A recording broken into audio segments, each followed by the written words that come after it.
फक्त मशीन घेणं म्हणजे फिजिओथेरपी तर नाही. फिजिओथेरपीचा होल अँड सोल अर्थ म्हणजे व्यायाम. फिजिओ करत असताना आम्हाला असं खूप जास्त पेन होतं, मग ते का? उठून उभे राहिलो की आळस देतो. तो Correct. आळस कशाचा असतो? तो एक मसलला पुल करणं किंवा स्ट्रेच करणं ज्याला आपण म्हणतो, त्याच्याने आपल्याला बरं वाटतं. आता अगदी साधं सूर्यनमस्कार घालायचे ठरवले तर मी रोज 30 सूर्यनमस्कार घालणारच आहे. किती वेळ जातो? 20 मिनिटं. बस ह्याच्या मला पलीकडे. वाटतं, पण तो 30चा आकडा ऐकूनच लोक 30 कुठे असं होत असेल. Pain killer is a mute button okay.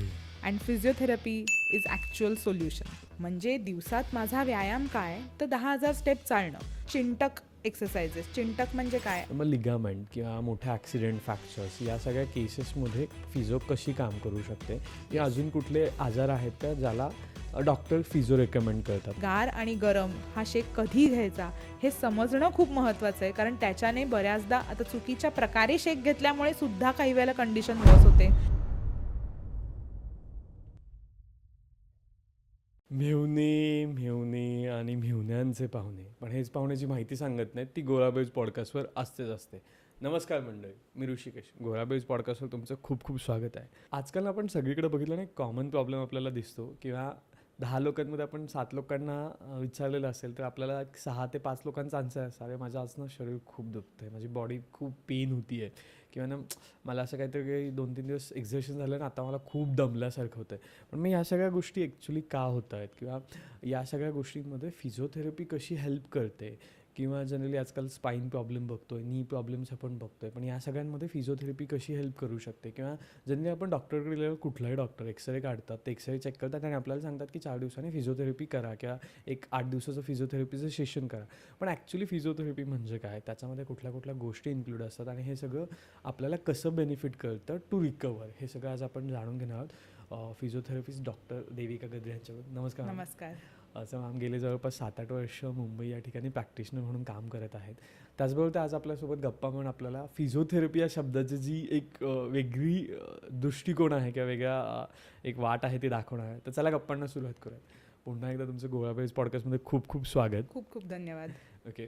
जसं मी सुरुवातीलाच म्हटलं की आजकाल एक आपण 10 लोकांना विचारलं ना की कसं काय आहे, तर त्यापैकी 7 लोकांचं असं आहे, नाही बॉडी पेन होती आहे, मला सकाळी उठलं की खूप असं स्टिफनेस जाणवतो आहे. मग या सगळ्याचा फिजिओथेरपीशी कनेक्ट कसा असतो? येस. अगदी वाईडली बघायला गेलं तर फिजिओथेरपीमध्ये काही क्षेत्र आहेत, जशी आपण ऑर्थोपेडिक म्हणतो, Correct. न्यूरोलॉजिकल म्हणतो, कार्डिओ रेस्पिरेटरी आहे, वुमन्स हेल्थ आहे आणि स्पोर्ट्स आहे. सो ही साधारणतः एक वाईडली आपण बघायला गेलं अशी क्षेत्र आहे. बरोबर. तर आता हे जे तुम्ही साधारण प्रॉब्लेम्स आत्ता एनलिस्ट केले, हे बऱ्याच अंशी लाईफस्टाईलमुळे होणारे हे प्रश्न आहेत. तर आता सगळेच आपण या फेजेसमधनं जातो की खूप सिडेंटरी लाईफ आहे, खूप बसून काम आहे, लाँग सिटिंग जॉब्स आहेत, एकाच ठिकाणी बसल्यामुळे हालचाल नाही आहे.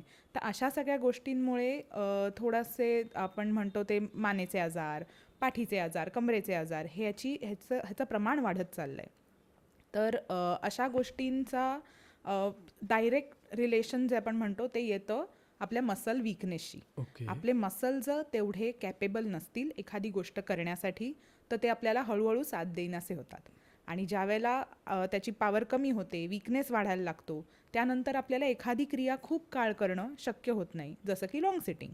तर अशा वेळेला फिजिओथेरपीची मदत घेतली जाते टू अवॉइड द प्रॉब्लेम. त्याच्यातनं बाहेर पडण्यासाठी फिजिओकडे सोल्युशन म्हणजे एक्सरसाइजेस. आणि एक्सरसाइजेस ही अशी गोष्ट आहे जी आपल्याला लाँग टर्म करता येऊ शकते, आयुष्यभरासाठी करता येऊ शकते, आणि त्याच्यामुळे आपले जे पुढे होणारे आजार असतात किंवा विकार असतात ह्याला आळा घालायला मदत होऊ शकते.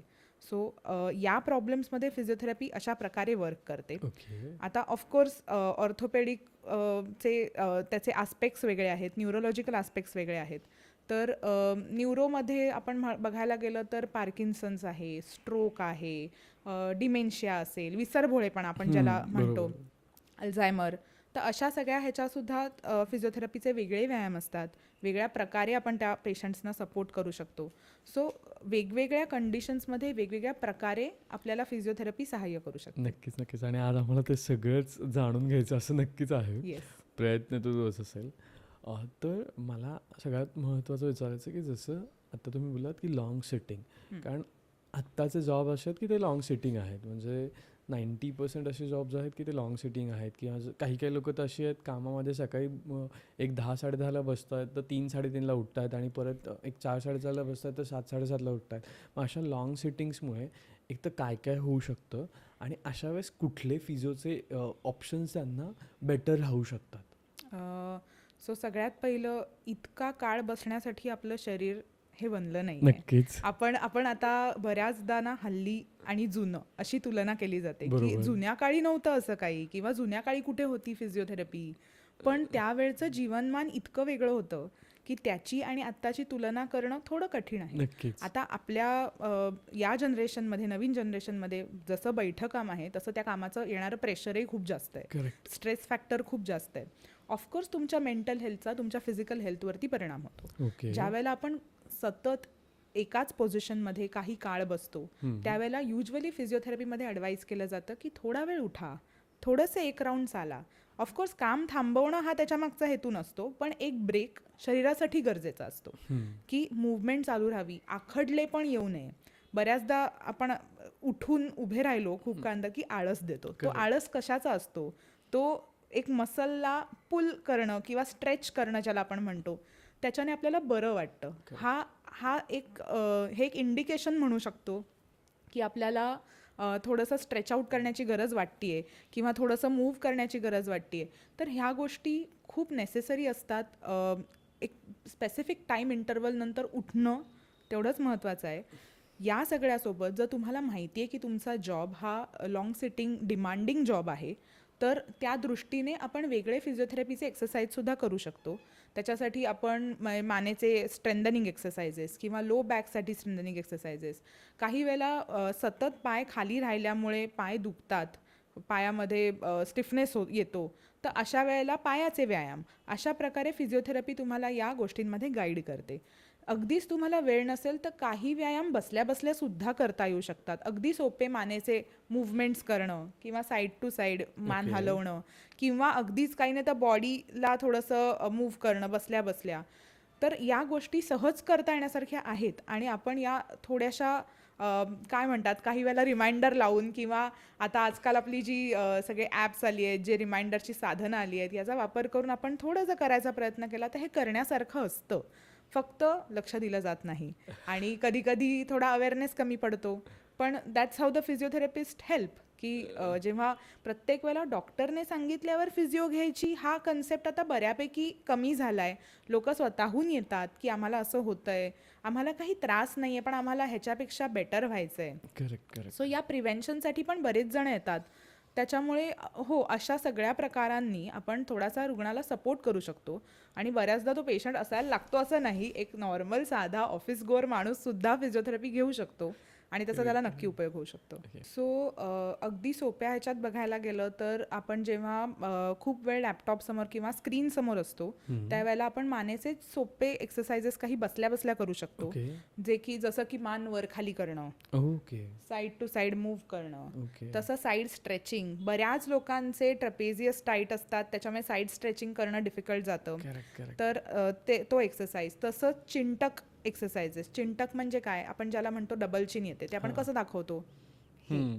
सो ह्याचा थोडा वापर होऊ शकतो का, तर आपलं सगळ्यांचंच पोश्चर हे खूप फॉरवर्ड हेड झालं आहे. आपण ज्या प्रमाणात बसतो, ज्या प्रकारे बसतो, त्याच्यामुळे त्याला करेक्शनसाठी आपण स्ट्रेट व्हायचं आहे. त्याच्यासाठी आपण जे व्यायाम करतो ते करेक्टिव्ह एक्सरसाइजेस, त्याच्यामध्ये एक चिंटक ॲड होतो. तसंच दोन्ही खांदेसुद्धा आपले बऱ्याचदा पडलेले असतात. अशा वेळेला थोडेसे खांदे मागे घेणं बसल्या बसल्या, हे या प्रकारचं स्ट्रेचिंग आपण नक्की करता येऊ शकतं आपल्याला. इवन थोडं जर उठून उभे राहू शकलात, थोडं चालू शकलात, थोडंसं खाली फॉरवर्ड बेंड करणं, थोडंसं मागे जाणं कमरेतनं, तर या गोष्टीसुद्धा डेफिनेटली हेल्पफुल राहू शकतात. आपला स्टिफनेस कमी होऊ शकतो, मसलला एक ओव्हरऑलच मूवमेंट राहते, त्याच्यामुळे ऑफकोर्स ब्लड सर्क्युलेशन आपण ज्याला म्हणतो ते चांगलं राहू शकतं. सो अशा गोष्टींचा नक्की बेनिफिट होतो जेव्हा तुमचं काम लॉंग सिटिंग आवर्सचं असतं. नक्कीच. डेफिनेटली. किंवा जसं लॉंग सिटिंगचं काम आहे, पण जसं तुम्ही म्हणालात कामात व्यत्यय आणायचं नाही का, काम बंद पाडायचं नाही, मे बी कॉल घेताना किंवा तुम्ही काहीतरी लिसन करताय जिथे तुम्हाला ॲक्टिव्हली बोलायचं नाही आहे आणि असा एखादा अर्धा तास असतोच तुमच्याकडे की जिथे तुम्हाला ॲक्टिव्हली बोलायचं नाही आहे, तर किंवा एक 10 मिनटं 5 मिनटं तिथे तुम्ही ह्या गोष्टी करूच शकता. नक्कीच. पण आता बऱ्याचदा लोकांचं असंही म्हणणं असतं की फिजिओ करताना आम्हाला जास्त बॉडी पेन होत आहे किंवा फिजिओ करत असताना आम्हाला असं खूप जास्त पेन होतं आहे. मग ते का? म्हणजे त्याच्यामुळे मग थोडंसं असं नको यार करायला, ठीक आहे असं होतं आहे. करेक्ट. सो तुम्ही अगदी सोपं बघायला गेलं तर तुम्ही ज्या वेळेला जिमला पहिल्यांदा जाता ना, तेव्हा पण तुम्हाला पहिले 2 दिवस खूप त्रास होतो. नक्कीच. ऑब्व्हियसली, कारण शरीराला त्याची सवय नसते. करेक्ट. जेव्हा आपण एखादी गोष्ट नवीन चालू केली आहे, त्यावेळेला शरीर त्याला रिस्पॉन्ड करायला त्याला एक सर्टन टाईम द्यायला लागतो. बरोबर. एस्पेशली जेव्हा व्यायामाची गोष्ट येते त्यावेळेला आपले मसल्स जर त्याला यूज टू नसतील तर त्याला त्याची सवय पडायला, त्याच्यातनं पुढे थोडंसं जायला एक 3-4 दिवस कधी कधी लागतात, की त्याच्यानंतर आपलं शरीर त्याला साथ द्यायला लागतं, चांगलं रिस्पॉन्ड करायला लागतं आणि मग हळूहळू प्रगती दिसायला लागते. पण फिजिओथेरपी ही काही इन्स्टंट मिरॅकलवाली गोष्ट नाही आहे की जादूची काडी फिरवली आणि झालं सगळं, असं नाही आहे. त्याच्यामुळे we have to go slow, patience ठेवायचा आहे, कन्सिस्टन्सी ठेवायची आहे. आणि मी हे परत सांगेन की consistency is the important word, की सातत्य जितकं राहील तितकं त्याचा चांगला रिझल्ट दिसणार आहे. जिममध्ये सुद्धा आपण म्हटलं तसंच होतं की तुम्ही 1 दिवस जिम केलं तर तुमचं दुसऱ्या दिवशी अंग मोडून येतं. करेक्ट. तर हे अंग मोडून येणं काय असतं, सवय नसण्याचाच भाग आहे तो. तर जसजसं आपण त्याच्यामध्ये पुढे पुढे जातो, काही सर्टन दिवस आपण ते एक्सरसाइजेस करतो, त्याच्यानंतर आपल्याला तो त्रास होत नाही जो आपल्याला पहिल्या दिवशी नंतर झालेला असतो. त्याच्यामुळे ही प्रक्रिया आहे, त्याला प्रक्रियेसारखंच घेतलं पाहिजे आणि त्याच्यातनं काही मिरॅक्युलस रिझल्ट्स एक्सपेक्ट करता कामा नयेत. काही जणांना सगळं कसं असतं, शेवटी प्रत्येक बॉडी वेगवेगळ्या प्रकारे रिॲक्ट करते. काही जणांचं शरीर त्याला लवकर साथ देतं, लवकर त्यांना आराम पडतो गोष्टींमुळे. पण काही जणांना मात्र थोडा वेळ लागतो आणि थोडा पेशन्स ठेवून ते सतत व्यायाम करणं गरजेचं असतं आणि त्याच्यानंतर मग थोडे रिझल्ट्स यायला लागतात. सो येस, सातत्य महत्त्वाचं आहे. आणि जरी असं झालं की थोडेसे क्रॅम्प्स आले म्हणा किंवा थोडं पेन झालं म्हणा, तरीसुद्धा ते करत राहणं आणि त्याच्यातनं रिझल्ट्स मिळवणं ही महत्त्वाची गोष्ट आहे. ओके. पण बऱ्याच लोकांना हे असं वाटतं की लॅक ऑफ मुवमेंटमुळे इतका काही हार्म होत नाही.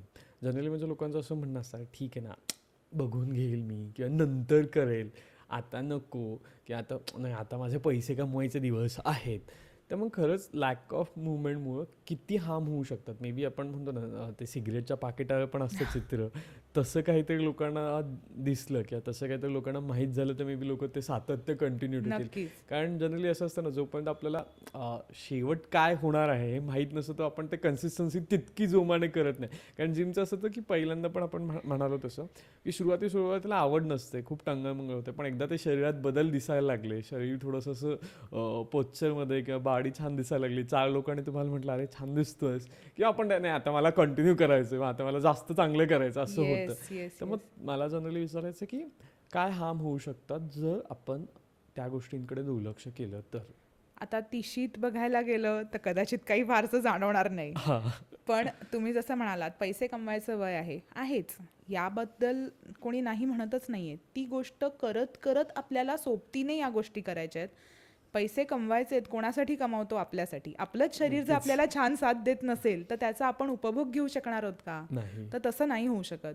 आपण सायमल्टेनियसली जर दोन्ही गोष्टी केल्या की आपलं कामावरती फोकस ठेवणं तितकंच महत्त्वाचं आहे, पण तसंच स्वतःच्या शरीरावरती लक्ष देणंही तितकंच महत्त्वाचं आहे. जर आपल्या तिशीत आपण आपलं शरीर चांगलं सुदृढ बिल्ड करू शकलो तर आपल्या 50शी नंतर, आपल्या 60 नंतर आपलं आयुष्य खूप छान जाणार आहे. बरोबर. असा जर एक तुम्ही लॉंग टर्मचा गोल ठेवला, जसं तुम्ही इन्व्हेस्ट करता, तुम्ही पैसे जेव्हा बाजारात इन्व्हेस्ट करता त्यावेळेला बऱ्याच जणांचे लॉंग टर्म गोल सुद्धा असतात. हो. सो अशा वेळेला स्वतःच्या शरीराकडे एक इन्व्हेस्टमेंट म्हणून बघा, तर कदाचित तुम्हाला त्याचं एक मोटिवेशन मिळेल, एक त्याला सातत्याने करण्याची इच्छा निर्माण होईल.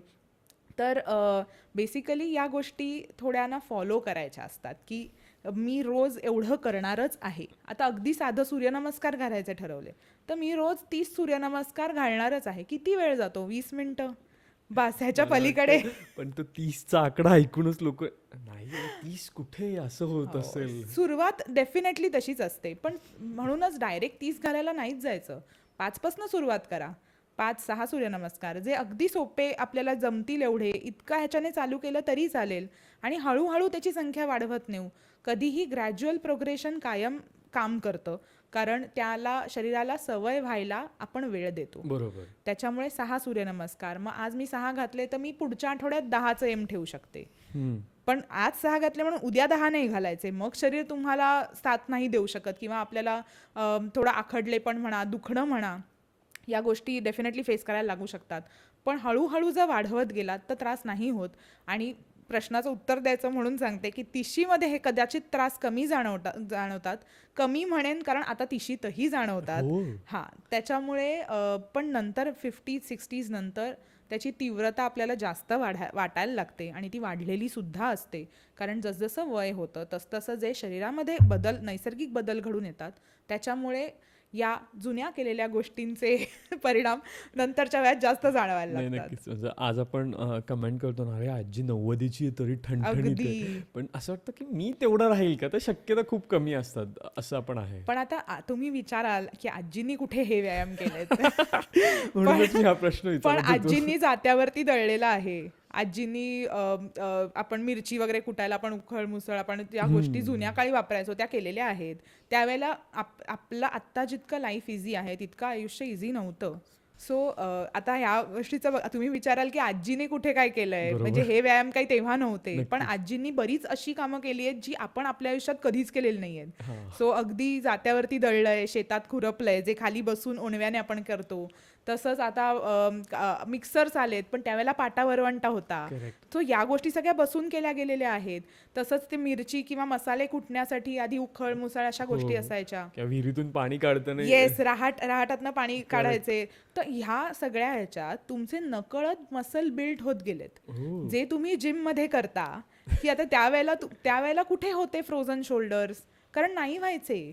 बऱ्याचदा मसल पूर्ण वापरात आल्यामुळे स्टिफनेस सारख्या गोष्टी, वीकनेस सारख्या गोष्टी या कमी प्रमाणात व्हायच्या. करेक्ट. त्याच्यामुळे आणि अगदी दुसरं कारण बघायला गेलं तर त्यावेळची लाईफ एक्सपेक्टन्सी पण खूप कमी होती. म्हणजे 60-70 म्हणजे म्हातारपण मानलं जायचं.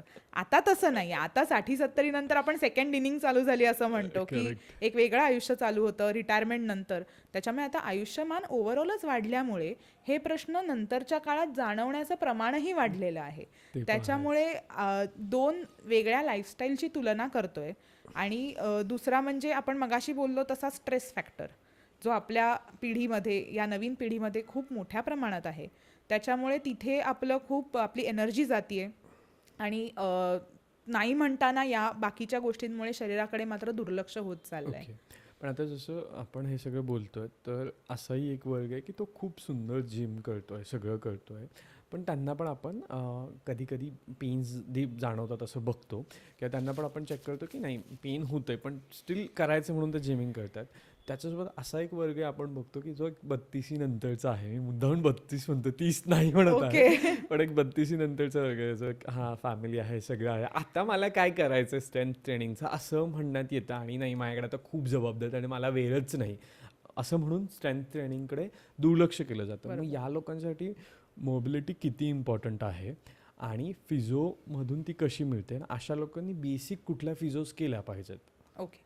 सो मोबिलिटी अत्यंत महत्त्वाची आहे. अजून अख्खं आयुष्य जायचं आहे. आत्ता कुठे सुरुवात झाली आहे. त्याच्यामुळे मी असं म्हणेन की छोटे छोटे व्यायाम आहेत ज्याच्याने आपण सुरुवात करू शकतो. जसे आपण मगाशी मानेचे व्यायाम बघितले, तसेच कमरेचे काही व्यायाम असतात. काही झोपून आम्ही व्यायाम घेतो की जे सोपे व्यायाम असतात, ज्याच्याने तुम्हाला त्रास होत नाही. अगदी सरळ पाय वर खाली करणं, पाय आत बाहेर करणं, बेडवरती झोपून पाठीवर साधं झोपायचं आणि या गोष्टी करून बघायच्या. ओके. 10-10 वेळा करून बघा.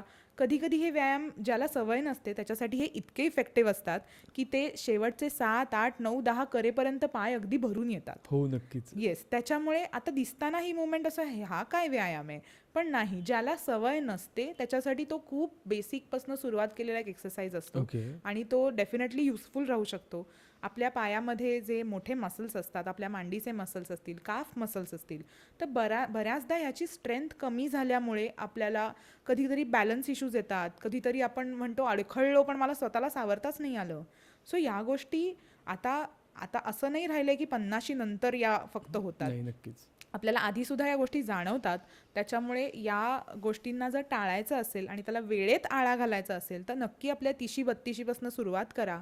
त्याच्यामुळे बऱ्यापैकी मोठा काळ मिळतो आपल्याला स्वतःचं शरीर जपायला, त्याला ट्रेन करायला, जेणेकरून त्याचे परिणाम तुम्हाला नंतरच्या वयात जास्त चांगले जाणवू शकतात आणि उरलेलं आयुष्य आपलं हेल्दी जातं. सो आता ऑफिस गोअर्ससाठी अगदी स्पेशली बोलायला गेलं तर सकाळी ज्यांचं लवकर ऑफिस चालू होतं किंवा ट्रॅव्हल टाईम जास्त आहे, सकाळी 7-7:30ला निघतात, ते त्यांचे कायमची तक्रार असते की आम्हाला सकाळी व्यायाम करायला वेळ मिळत नाही. तर त्यावेळेला आपण सोपे सोपे स्ट्रेचिंगचे एक्सरसाइजेस किंवा बेडवरती झोपून साधे व्यायाम आपण करू शकतो. जसं की साधं पाठीवर झोपलोय बेडवरती, पाय वर खाली केला 10 वेळा, पाय आत बाहेर केला, दोन्ही पाय दुमडून घेतले, कंबर वर उचलली, किंवा बटरफ्लाय मुवमेंट जी बऱ्यापैकी लोकांना माहिती असते. सो असे काही जे झोपून करण्याचे व्यायाम आहेत जे बेडवरती करा आणि मग उठा, नाही, सो पण दॅट असं एक होतं 10 ना, मिनिटं मिळतात. लोकांचं असं होतं ना, बेडवर उठल्या उठल्या फोन बघायचा असतो. आता या हॅबिट्स आहेत आणि आपल्याला या बदलायला लागतील, कारण नक्कीच. आपल्याला स्वतःच्या शरीराकडे जर लक्ष देणं जास्त महत्वाचं असेल तर आपल्याला ह्या छोटे चेंजेस आहेत जे आपण पण मला आपल्या शरीरात वाटतं, करू जर शकतो. ज्यांना हे बदलणं नाही होतं त्यांनी फोन, जसं तुम्ही म्हणाल की पाठीवर झोपून फोन बघत बघत पण पाय आत बाहेर करा, पाय वर खाली करा, ऍटलीस्ट सुरुवात तरी नक्कीच करा. सुरुवात करता येऊ शकते. Correct. नक्कीच. आणि तसंच आता हे जे आपण अर्ली गोअर्स म्हणूया की ह्यांना सकाळी लवकर ऑफिस असतं, ज्यांना 9 वाजता वगैरे जायचं असतं, थोडी उसंत असते या 7 वाजल्याच्या घाईपेक्षा, तर त्यांच्यासाठी आपण साधे सूर्यनमस्कार तुम्ही घरात करू शकता. ज्याला काही इक्विपमेंट्स लागत नाहीत, एक मॅट आणि घरातली थोडी जागा तेवढी इनफ असते आणि खूप सारं मोटिवेशन त्याच्याने खूप फरक पडतो. सूर्यनमस्कार आपण सर्वांग सुंदर व्यायाम म्हणतो, कारण खरंच त्याच्यात बरेच आपले स्नायू ताणले जातात, स्ट्रेच केले जातात आणि सगळ्या बॉडीच्या मुवमेंट्स होतात. त्याच्यामुळे आपलं ब्लड सर्क्युलेशनही छान राहतं आणि स्टिफनेस सेट व्हायला आपण वाव देत नाही. त्याच्यामुळे सूर्यनमस्कार हा एक खूप छान प्रकार असू शकतो ज्यांना थोडी घाई असते अशा लोकांसाठी. तसंच थोडं लेट लॉग इन करायचं आहे किंवा वर्क फ्रॉम होम आहे, ही लोकं डेफिनेटली जिमला जाऊ शकतात किंवा जॉगिंग करू शकतात थोडा वेळ जर असेल तर, की म्हणजे त्याच्याने कार्डिओ ॲक्टिव्हिटी सुद्धा होते. जिममध्ये जाऊन जर थोडं स्ट्रेंथ ट्रेनिंग करता आलं तर ते सुद्धा आपल्याला डेफिनेटली बेनिफिशियल असतं. सो थोडं जितकं जमेल तितकं प्रत्येकाने आपल्या ह्याच्यात करावं असाच हेतू ठेवला पाहिजे आणि त्याच्यानेच आपल्याला नक्की मदत होईल. आपलं आयुष्य पण छान जातं आणि मुळात हे सगळे ऑफिसचा जो स्ट्रेस आहे ना त्याच्यातनं एक छोटा ब्रेक मिळतो आणि आपलं दिवसही सगळा फ्रेश जातो. नक्कीच. आता जर तुम्ही सूर्यनमस्कार ऐकत असाल तर मला वाटतं तुम्हाला सूर्यनमस्कार एखादा डिटेल पॉडकास्ट हवा असेल तर नक्की कमेंट करा की आम्हाला हा विषयावर पॉडकास्ट हवा आहे. कारण सूर्यनमस्कार बऱ्याचशा गेस्टने आपल्याला बरीचशी माहिती दिली, पण मला वाटतं आपण त्याचं पूर्ण डिटेल उलगडून घ्यायला हरकत नाही आहे. तर तुम्ही नक्की कमेंट करू शकता. Coming to the topic again, मग असं काही करू शकतो का, म्हणजे आता सकाळी लोक म्हणतात नाही आमच्याच्याने होत नाही आहे, घाई आहे खूप सकाळी, तर मी संध्याकाळी काही मुवमेंट्स केले तर चालतील का, असं काही आहे का? किंवा मला सकाळी ॲक्च्युली सकाळी म्हणजे खूप बिझी असते आणि मला एक 5:30-6 नंतर बऱ्यापैकी वेळ मिळतो, तेव्हा मुवमेंट्स केले तर चालतील का? किंवा काही लोकांचं असं नाही, आम्ही झोपायच्या वेळेस आम्ही जेवण बिवण झाल्यावर आमचं झोपायला बराच वेळ असतो, आम्ही 10-10:30-11 नंतर झोपतो, तर तेव्हा काही मुवमेंट्स केले तर चालतील का? विथ रिस्पेक्ट टू म्हणजे जेवण कसं करून किती वाजता ते करावेत, जर सांगितलं तर आवडेल नक्की. हो, जे आपले मगाशी आपण झोपून आडवे होऊन करायचे व्यायाम म्हटलं ते आता कसे खूप बेसिक व्यायाम आहेत, त्याच्यामुळे जेवणाचा काही त्याच्याशी खूप संबंध येत नाही. तरी जेवण झाल्यानंतर तासाभरानंतर तुम्ही जर हे सगळे व्यायाम केले तर नक्की त्याचा चांगला परिणाम होऊ शकतो. दुसरं, तुम्हाला 5:30-6 नंतर जर संध्याकाळ मोकळी असेल तर जरूर जिमला जा किंवा तुमच्या आजूबाजूला छोटं काही गार्डन असेल तर तिथे वॉक करायचं असेल, जॉग करायचं असेल तर या गोष्टीसुद्धा आपण डेफिनेटली ट्राय करू शकतो. सोबतच दिवस अख्खा संपलेला असतो, त्याच्यामुळे स्ट्रेचिंग एक्सरसाइजेस खूप हेल्पफुल राहतात की आपलं जे ओव्हरऑल जो स्टिफनेस आखडले पण आलेलं असतं त्याला रिलीज करण्यासाठी आपण हे व्यायाम नक्की करू शकतो. तसंच साधं रेंजेस मेंटेन करण्याचे व्यायाम, म्हणजे आपल्याला आपली मान पूर्ण वर जातीये ना, पूर्ण खाली येते ना, तसंच बऱ्याचदा खांदा वर खाली पूर्ण होतोय ना. आता लाईफस्टाईल बदलल्यामुळे ना आपल्या या गोष्टी केल्याच जात नाहीत. तर ह्या सगळ्या रेंजेसचे आपण जे व्यायाम म्हणतो की सगळ्या रेंजेस पूर्ण करून बघायच्या, किंवा आपण अगदी शाळेत असताना PT एक्सरसाइजेस म्हणायचो, याच्यात पूर्ण हात वर जायचे, बाजूला जायचे. सो येस, ही पण एक छान सुरुवात असू शकते आणि ह्याचे व्यायाम सुद्धा आपण नक्की करू शकतो. करेक्ट. म्हणजे मला वाटतं 1 ते 5-10 मिनिटं जरी तो PT एक्सरसाइज केला तरी नॉस्टॅल्जिया पण होईल आणि मुवमेंट्स पण होतील. नक्कीच. पण या सगळ्या प्रोसेसमध्ये किंवा या फिजिओथेरपीमध्ये आपण आता बघतो की जसं आपण सुरुवात केली की फिजिओ 4 दिवस सांगतात डॉक्टर आफ्टर एक्सरे, तर तिथे बघितलं तर काही जेल अप्लाय केलं आहे आणि काही मशीन्स पण आहेत. हो. मग वर्सेस लोकांचं असं नाही ते खूप चांगलं मशीन्सवालं फिजिओ आणि घरी काय अरे नाही होत असं होतं. मग त्या दोघांमध्ये कसा फरक आहे आणि ते कसं बेनिफिशियल ते फिजिओ आहे आणि घरचं फिजिओ कसं बेनिफिशियल आहे? करेक्ट. सो जे मशीनची आपण थेरपी देतो हम्म. ही फिजिओमधलीच एक छोटीशी गोष्ट आहे ओके. जी आपण युजली एक्सरसाइज सोबत देतो. ओके, हे खूप त्याच्यामुळे महत्वाचं आहे. हां, येस, ते खूप महत्त्वाचं आहे. बऱ्याच लोकांना असं वाटतं की फक्त मशीन घेणं म्हणजे फिजिओथेरपी, तर नाही. नाही. फिजिओथेरपीचा होल अँड सोल अर्थ म्हणजे व्यायाम आणि त्याची ॲक्च्युअल बॉडीची हालचाल Position, होणं हालचाल होणं. म्हणजे फिजिओथेरपी आहे. आणि आपले जे मशीनचे आपण जे सपोर्टिव्ह थेरपी म्हणूया त्याला, तर ही एक छोटा पुशसारखं काम करते. ओके. म्हणजे काय की आता एखादा माणूस बॅक पेन घेऊन आलाय, तर मी आता त्याला सांगितलं चला पाय वर खाली करा, कंबर उचला, तर प्रॉबेबली त्याला तितक्या एफिशियंटली करता येणार नाही, कारण त्याला दुखणं आहे. हम्म. तर ते दुखणं कमी करण्यासाठी आपल्याकडे अल्ट्रासाऊंड, IFT अशा प्रकारची मशीन्स असतात. IFT म्हणजे इंटरफेरेन्शियल थेरपी, ज्याच्यामध्ये इलेक्ट्रोडचा इंटरफिअरन्स होतो आणि पेन कमी व्हायला मदत होते. ओके. सो अशा प्रकारची काही मशीन्स असतात ज्याच्याने एक स्मॉल पुश देतो आपण, की ज्याच्याने पेन कमी झाल्यामुळे माणूस थोडे चांगले व्यायाम करू शकतो, थोडे त्याचे पाय नीट वर खाली होऊ शकतात किंवा त्याच्या कमरेला बऱ्यापैकी आराम मिळाल्यामुळे थोडंसं जास्त मुवमेंट होऊ शकते म्हणा. तर हा त्याचा उपयोग असतो त्या मशीन्सचा. फक्त मशीनने कायमचा प्रॉब्लेम सॉल्व्ह होत नाही आणि बऱ्याचदा हीच गल्लत होते की 10 दिवस मशीन्स घेतली जातात, डॉक्टरनी सांगितलेलं असतं 10 सेशन्स घ्या आणि मग ती 10 वेळा ते घेतलं जातं. मग माणूस म्हणजे घरी जातो ऑफकोर्स 10 दिवसानंतर, मग झालं आता संपली थेरपी आणि मग घरी गेल्यानंतर परत जैसे थे थोड्या दिवसांनी, कारण आपण रूट कॉजवरती कामच केलेलं नाही आहे. ओके. जे आपलं जे आता मगाशी आपण जसं IT वाल्यांचं उदाहरण घेतलं म्हणा किंवा जे लॉंग सिटिंग पोझिशनमध्ये आहेत, आता ह्यांना दुखणं चालू झालंय, तर काहीतरी कारण आहे ज्यामुळे दुखतंय. बरोबर. तर ते कारण जोपर्यंत आपण शोधत नाही, त्याला ॲड्रेस करत नाही, तोपर्यंत ते कायमचा तो प्रश्न सुटेल का? तर तसं नाही होणार. मशीनने तात्पुरतं कमी व्हायला नक्की मदत होते, पण रिलॅप्स व्हायची शक्यता पण खूप जास्त असते. म्हणजे मला वाटतं डॉक्टर असून पण तुम्ही इतकं परखडपणे सांगितलं की फिजिओथेरपी त्या 10 दिवसांची फक्त तुम्हाला सुरुवात आहे. जर तुम्ही तुमच्या लाईफस्टाईलमध्ये किंवा चेंजेस Yes. नाही केले तर ते पुन्हा येणार आहे. आणि बऱ्याच असं होतं ना लोकांना पेशंट्स हवे असतात म्हणून हे सांगितलं जात नाही फिजिओनी खूप फरक पडेल. पण खरंय. डॉक्टर मॅम सांगतात की जर तुम्ही रुटीनमध्ये गोष्टी केल्या तरच त्या इम्पॅक्ट राहणार. सो आय गेस फिजिओ करायचं का रुटीन करायचं हे आपण निवडलं पाहिजे. पण त्याचसोबतच ॲडिशन येतं की बऱ्याच लोकांना पेनकिलर खायचे असते. म्हणजे माझ्या ऑफिसमध्ये तर मी असे लोक बघतो की ज्यांच्या बॅगेत 3 निसिप 2-3 पॅरासिटामॉल आणि 1-2 बॉडी पेनच्या गोळ्या असतातच. मग अशा लोकांसाठी काय सांगाल? यांच्यासाठी एक उदाहरण देते. हो नक्कीच. माझ्या क्लिनिकमध्ये आत्ता रिसेंटली एक केस आली होती. सो त्यांचं एक रिसेंटलीपेक्षा मी म्हणेन 3 महिने झाले ते माझ्याकडे आले होते. त्यावेळेला त्या काकूंना पेन व्हायला सुरुवात झाली होती, लो बॅक पेन होतं. तर आपल्याकडे एक्सरे होता, एक्सरेमध्ये चेंजेस दाखवत होते, वयानुसार घडलेले बदल होते. पण त्यांचं असं होतं, थोड्या त्या रिलक्टंट होत्या व्यायाम करायला, कारण कधी केले नव्हते, सवय नव्हती. त्याच्यामुळे मी जे काही व्यायाम दाखवले ते त्यांनी ऐकून घेतले आणि ते एकच सेशन त्या आल्या आणि त्याच्यानंतर त्या आल्या नाहीत.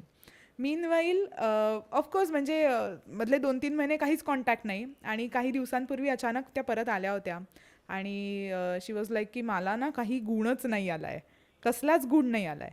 तर त्या मधल्या काळात त्यांनी बरेच डॉक्टर्स केले, बऱ्याच फिरल्या, पण म्हणजे सगळीकडनं पेनकिलर्स त्या घेतच होत्या. तुम्ही आत्ता म्हणाल्या ही सगळी नावं त्यांची सगळी ट्राय करून झाली होती, पण गुण आला नाही. तर परत मुद्दा तिथेच येऊन थांबतो की आपण शोधलंच नाही आपल्याला काय झालंय आणि जे कळलं होतं त्याच्यावरती आपण योग्य उपचार घेतले नाहीत. Pain killer is a mute button. Okay. And physiotherapy is actual solution. ह्याच्यातनं सगळं काही आलं की म्यूट बटन म्हणजे तुम्हाला मेंदूला ज्या संवेदना जातात ते पेन किलर थांबवतात, की आपल्याला मला पेन होतंय हे जेव्हा माझ्या शरीरातनं मेंदूकडे जातं तेव्हा मला ते कळतं. पण ज्या वेळेला पेन किलर आपण घेतो तेव्हा त्या संवेदना थांबतात. ज्या वेळेला आपण ॲक्च्युअल व्यायाम करतो, आपण त्याच्यावरती काम करतो, आपण त्याच्यावर एफर्ट्स घेतो, तेव्हा हळूहळू आपण पेन कमी करत असतो आणि हे पेशंटलाही जाणवत असतं की मी कालच्यापेक्षा आज 10%च सुधारणा आहे मला. पेन किलरमध्ये तुम्ही एकदम मिरॅकल झाल्यासारखं हां मी आज बरी आहे, पण ते बरं असणं हे तात्पुरतं असतं. पेन किलर मदत करते, पण त्या एक्स्ट्रीम पेनसाठी जे तुम्हाला अनबेरेबल असतं. पण जेव्हा तुम्हाला लाँग टर्म सोल्युशन काढायचं असतं तेव्हा आपल्याला फिजिओथेरपीसारख्या गोष्टींची मदत घ्यावीच लागते. नक्कीच. जसं आपण म्हणतो ना, की पैसे लाँग टर्ममध्ये जास्त वाढतात किंवा एका दिवसात घर होत नाही. मला वाटतं तसं की एका दिवसात तुमची बॉडी अशी पटकन चेंज नाही होत. म्हणजे अगदी. काल तुम्हाला ताप आला, तुम्ही आज निसिप घेतली. अरे उद्या एकदम मी नाही अगदी, होणार आहे. अगदी. त्याच्यासाठी मे बी तुम्हाला वर्कआउट करावं लागणार आहे किंवा तुमच्या ज्या रूट कॉजेस त्याच्यावर काम करावं लागणार आहे. पण या सगळ्यासोबत ना म्हणजे आत्ता 90% लोकं असे आहेत जे बोलतात की आमची कंबर खूप दुखते. म्हणजे इव्हन 25 पासून ते मला वाटतं 60 पर्यंतच्या सगळ्या लोकांना हा प्रॉब्लेम आहे. म्हणजे काही लोकांचं असं की आम्ही भांडे घासताना आम्हाला कंबरचा त्रास होतो. काही लोकांचं असं नाही, आम्ही असं उठून उभं राहिलो तरी आम्हाला कंबर खूप दुखते किंवा खूप लाँग उभं राहायचा वेळ आहे त्यावेळेस पण कंबर दुखते. काही लोकांचं असं नाही, मला दिवसभर काहीच जाणवत नाही, पण मी ज्यावेळेस बसने प्रवास करून घरी जातो किंवा ट्रेनने प्रवास करून घरी जातो त्यावेळेस माझ्या कंबरेत अशा खूप कळा निघतात. मग ह्या एकतर का निघतात, तिथे कुठले स्नायू असतात आणि which physio will be helpful किंवा कुठला छोटा व्यायाम प्रकार निदान त्याला उपयोगी राहू शकतो. नक्कीच. सो या कमरेचा भाग हा आपल्या शरीरातल्या महत्त्वाच्या भागांपैकी एक आहे. बरोबर. कारण खाली वाकणं, वर येणं, आता गृहिणींसाठी वगैरे आपण बघायला लागलं तर भांडी घासणं, घरातली इतर कामं करेक्ट. यामध्ये कमरेची इन्व्हॉल्वमेंट खूप जास्त असते. अगदी आता तसंच जॉबवाल्या लोकांसाठी बघायला गेलं तर सिटिंगमध्ये सुद्धा आपण टेकून न बसणं आणि सतत लॅपटॉपसमोर ताटच्या ताट बसणं हे सुद्धा कधी कधी पेनफुल राहतं. सो नक्कीच कळा येणं हे खूप कॉमन झालं आहे आजकाल, वयाची अट न राहता. त्याच्यामुळे ह्याच्यासाठी बरेच व्यायाम असतात. मसल्सचं म्हणायला गेलं तर पाठीमध्ये आणि कमरेच्या भागात आपल्या बऱ्यापैकी मोठे मसल्स असतात, ज्याची ताकद चांगली असणं महत्त्वाचं आहे, कारण त्याने स्टेबिलिटी येते शरीराला. जितकी स्टेबिलिटी चांगली तितकी मोबिलिटी चांगली. बरोबर. त्याच्यामुळे आपण जर बऱ्याचदा ऐकतो आपण बेल्ट लावायला सांगितलं आहे, डॉक्टर म्हणतात की तो बेल्ट लावा, त्याच्याने तुम्हाला बरं वाटेल. करेक्ट. सो बेल्ट काय काम करतो? Belt is an external support. तो एक्सटर्नल सपोर्ट द्यायची वेळ काय येते? जेव्हा आपला ॲक्च्युअल नॅचरल सपोर्ट काम करत नाही, ते वीक असतात मसल्स, त्यावेळेला आपण एक्सटर्नल सपोर्ट देतो. बरोबर. नॅचरल सपोर्ट काय असतो? नॅचरल सपोर्ट म्हणजे कमरेचे स्नायू, मागचे, बाजूचे आणि पोटाचे स्नायू. हा एक कॉर्सेटसारखा भाग आहे, एक गोलाकार भाग आहे, जो आपल्याला जिथे आपण बेल्ट लावतो ना तेच स्नायू ते जर स्ट्रॉंग असले तर आपल्याला या गोष्टींची जरूरत पडत नाही, एक्सटर्नल सपोर्टची गरज पडत नाही. आणि त्या स्नायूंना बळकट करण्याचे वेगळे व्यायाम असतात, ज्याला आपण कोर एक्सरसाइज म्हणतो. हल्ली बरेच जण जिममध्ये करतात कोर स्ट्रेंथनिंग. ते कोर स्ट्रेंथनिंग जितकं आपण करू तितका सपोर्ट आपल्या पाठीलाही मिळणार आहे, आपल्या लो बॅकलाही मिळणार आहे. तसंच लो बॅकचे काही व्यायाम आहेत, जसं की पोटावरती जाणं, दोन्ही हात बाजूला आणि कमरेतनं वर येणं. ओके. सो या गोष्टी ज्याचं जवळपास जाणारं आसन म्हणजे भुजंगासन. बरेच जण करतात, पण ह्याच्याने जो तो ताण क्रिएट होतो किंवा ज्या पोश्चरमध्ये आपण जातो ते सुद्धा लो बॅकसाठी खूप महत्त्वाचं आहे. फक्त आता असं होतं ना, काही जण हे व्यायाम ब्लाइंडली फॉलो करतात, तर तसं मात्र करू नये. कधी कधी आपल्याला जर काही कंडिशन असेल किंवा आपल्याला काही आजार असेल, स्लिप डिस्कसारख्या गोष्टी असतील, तर त्याच्या डूज अँड डोंट्स आहेत. ओके. म्हणजे प्रत्येकाने तोच व्यायाम केला म्हणजे बरा होईल का माणूस, तर तसं नाही आहे. त्याला सुद्धा काही गोष्टी आहेत, जे काही पॅरामीटर्स आहेत, ज्याच्याने फिजिओथेरपिस्ट ठरवतात की हा व्यायाम या व्यक्तीसाठी योग्य आहे की नाही. नक्कीच. त्याच्यामुळे अशा केसेसमध्ये जर तुम्हाला काही आजार असेल तर सल्ला घेणं हे सगळ्यात उत्तम. करेक्ट. आणि या सगळ्यामध्ये हे पण आहे, मला वाटतं की थोडंसं तुम्हाला सल्ला घेतल्यानंतर कॉन्फिडन्स पण येतो. म्हणजे इनिशियली तुम्हाला एकदा तुम्ही कराल आणि बॉडी पेन झाली, दुखायला लागलं, तर तुम्ही दुसऱ्या दिवशी करणार नाही. अगदी पण जर बरोबर. तुमच्याकडे सल्लागार असेल तर नाही, हे असं होत असतं, थोडे दिवस असं होईल आणि मग ते चेंज होईल असं सांगणारं कोणी जरी असेल तरी मग माणूस नाही ठीक आहे, ओके, हे असंच होत असतं आणि कळतंय. नक्कीच. आता याच्यानंतर अजून एक मोठा क्वेश्चन येतो की लोकांना असं वाटतं की चालणं किंवा वॉकिंग करणं म्हणजे सगळं काही. अरे मी 45 मिनिट चालते, मग मी मैत्रिणीसोबत गप्पा मारते, फोनवर बोलत चालते किंवा नॉर्मल चालते. मग खरंच वॉकिंग हा एक्सरसाइज आहे का आणि तो कसा हेल्प करतो थ्रूआउट द प्रोसेसमध्ये, किंवा वॉकिंगसोबत पण काही बेसिक एक्सरसाइज मस्टच असतात?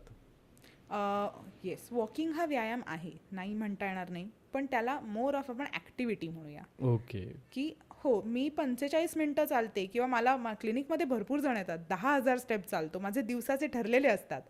पण दरवेळेला आपल्या शरीरासाठी तेवढीशी गोष्ट पुरेशी आहे असंही नसतं. करेक्ट. आता 10,000 स्टेप चालता म्हणजे तुमचा चालण्याचा स्टॅमिना चांगला आहे, तुमचा एन्ड्युरन्स चांगला आहे.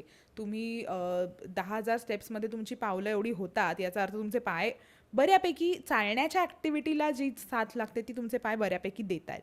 पण मग हाताचं काय? मग कोरचं काय? बॅकचं काय? त्याकडे आपलं काहीच लक्ष नसतं. म्हणजे दिवसात माझा व्यायाम काय? तर 10,000 स्टेप चालणं. मग ह्याच्यात माझे हात कुठेच पिक्चरमध्ये येत नाहीत, मानही येत नाही, लो बॅकही येत नाही, ना कोर येतात. आणि पायाचे पण काही मसल्स जे कामाला येतात, जे चालण्याला उपयोगी असतात. पण मग बाकीच्या शरीराकडे कधी लक्ष देणार? त्याच्यामुळे चालणं हा व्यायाम म्हणून ठेवा. पण आता तिशीत चालणं हा व्यायाम नाही असू शकत. आपल्या शरीराची कपॅसिटी खूप जास्त असते त्यावेळेला.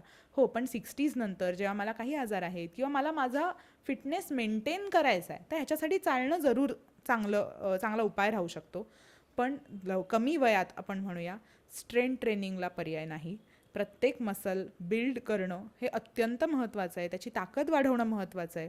कारण त्याच्याने पोश्चर सुधारणार आहे, त्याच्याने आपले पुढचे त्रास वाचणार आहेत आणि आपलं लाईफस्टाईल चांगलं राहणार आहे.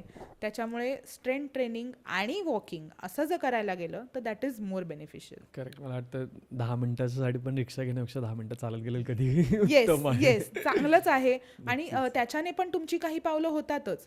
पण चालण्याला मग ब्रिस्क वॉकिंग तरी ठेवूया आपण, सो दॅट एक त्याच्यासाठी एक कार्डियक ॲक्टिव्हिटी तेवढी होईल. Correct. म्हणजे हार्ट रेट तेवढा वाढेल आणि त्याच्याने ब्लड सर्क्युलेशन इम्प्रूव्ह व्हायला मदत होईल. गार्डनमध्ये चालतो तसं चालणं हा व्यायाम नाही ना म्हणता येऊ शकत. करेक्ट. किंवा 2च फ्लोअर आहे तर लिफ्ट वापरण्यापेक्षा जिना Yes, वापरूयात, yes, काहीच हरकत नक्कीच नाही. या गोष्टी आपण नक्कीच सुधारू शकतो. जिन्यांचा वापर करू शकतो. जसं तुम्ही म्हणालात रिक्षा मिळत नाहीये तर 10 मिनिटं चालायचं आहे, नक्की चालू शकतो. कधी कधी रिक्षाची न वाट बघता चालला तरी चांगलं आहे. करेक्ट. की व्हॉलंटरीली तितकं चालणं माझं झालं पाहिजे, अशा ह्याच्याने सुरुवात केली तरी चालेल. आणि ज्यांना व्यायामाची अजिबात सवय नाही आहे ना, त्यांना व्यायाम म्हणून जर सुरुवात करायची असेल तर चालणं नक्की फायदेशीर ठरू शकतं. ओके. आणि यासोबतच आता जनरल एक अजून येतं की बॅक पेनसाठी किंवा वॉक करताना शूज, म्हणजे माझं असं फ्रेंड आहेत ना, आता उद्यापासून मला वॉक करायला जायचं आहे किंवा घरात पण असं होतं आता उद्यापासून मी वॉक करणार आहे, चला मग शूज आणा, हे सगळं आणा, असं होतं. तर मग ॲक्च्युली म्हणायचं होतं की फिजिओमध्ये काही शूज किंवा अशा गोष्टींचा पण इम्पॅक्ट होतो का? कारण आता बरेच नवीन शूज मटेरियल्स आलेत, ऑर्थोपेडिक शूज किंवा ऑर्थोपेडिक स्लीपर्स, अशा गोष्टी आपण मार्केटमध्ये बघतो. तर मग खरंच त्यांचा कितपत यूज होतो किंवा ॲक्च्युली बेनिफिट किती असतो? नक्कीच. खूप खूप महत्त्वाचा मुद्दा आहे हा शूज हा मुद्दा. कारण बरेच जण या गोष्टीकडे निग्लेक्ट करतात. आपल्याकडे तर म्हणजे अगदी आपण स्लिपर्सवरती चालायला गेलेले लोकंसुद्धा बघतो किंवा हो. ट्रेक केलेले लोकं बघतो. पण असं करू नये. व्यवस्थित सोल असलेले, ज्या सोलला जितक्या रिजेस असतील, म्हणजे आपण भेगा म्हणतो, जितक्या भेगा असतील तितका त्याचा सपोर्ट चांगला असतो, त्याची ग्रिप चांगली असते. तुम्ही शूज घालून जेव्हा बघता, ट्राय करता, तेव्हा बघा की माझा पाय खूप सरकत नाही आहे ना शूजमध्ये, तो फिट बसतोय ना, पण इतकाही फिट नको की ज्याच्यामुळे आपली बोटं दुमडली जात आहेत किंवा अंगठा दुमडला जातोय. कारण बऱ्याचदा ह्या चुका होतात शूज निवडताना. तसंच आपल्याला पायाला थोडी एअर मिळाली पाहिजे शूजमधनं. तेवढी स्पेस असणंही महत्त्वाचं आहे, पण पाय सरकला नाही पाहिजे. तसंच वाईड टो बॉक्स असणं. टो बॉक्स म्हणजे आपले जिथे पायाची बोटं येतात तो एरिया शूजचा थोडा वाईड असणं गरजेचं आहे. कधी कधी शूज पुढे खूप निमुळते झालेले आपण बघतो आणि त्याच्याने पण बोटांना आपल्या त्रास होऊ शकतो. किंवा आजकाल फॅशनमुळे बऱ्याच मुली, यंग आपलं पॉप्युलेशन हे बेलीज घालतं किंवा वेगवेगळ्या प्रकारचे शूज किंवा फुटवेअर वापरले जातात ज्याच्यामध्ये टोजना त्रास होतो. सो ही सुद्धा ना नंतर एक सुरुवात म्हणून पायाच्या दुखण्यांची असू शकते. त्याच्यामुळे रक्तपुरवठा तिथे नीट होत नाही शूजच्या चुकीच्या वापरामुळे. तसंच हील्स शक्यतो टाळल्या पाहिजेत. हल्ली काही शूज येतात जे थोडे फॅन्सी असतात, पण त्यालासुद्धा थोडासा हे असतो, म्हणजे थोडा हीलचा सपोर्ट जास्त असतो. तर या गोष्टी टाळल्या पाहिजेत. त्याची लेंथ, त्याची विड्थ, त्याची हाईट ह्या सगळ्याकडे लक्ष देणं तितकंच महत्त्वाचं आहे. तसंच खूप महत्त्वाचं आहे की आतला भाग, सोल ज्याला आपण म्हणतो, किंवा आजकाल बरेच जण त्याच्यासाठी कुशन वापरतात. बऱ्याच शूजमध्ये कुशन नावाचा पण प्रकार आला आहे. सो ज्यांना फ्लॅट फूट आहे, ज्यांना प्लॅन्टर फेशियाटिससारखे आजार आहेत, या लोकांसाठी हा कुशन प्रकार खूप युजफुल आहे. त्याच्याने ओव्हरऑलच एक मऊपणा येतो शूजना. अत्यंत काही शूज एकदम कडक असतात, त्याच्याने डेफिनेटली पाय दुखावतो आणि थोडासा सॉफ्टनेस पाहिजे, पण अगदी अति सॉफ्टसुद्धा नकोत. ह्या सगळ्याचा एक मध्य गाठणं महत्त्वाचं आहे. आणि येस, तशा ह्याच्याने जर तुम्ही चाललात, त्याच्याने तुम्ही जिम केलं किंवा त्याच्याने कोणतीही ॲक्टिव्हिटी, ट्रेकिंग असे भाग केले तरी पण त्रास होत नाही आणि आपला पाय सेफ राहतो. नक्कीच. मला वाटतं तो पण एक मोठा इश्यू आहे.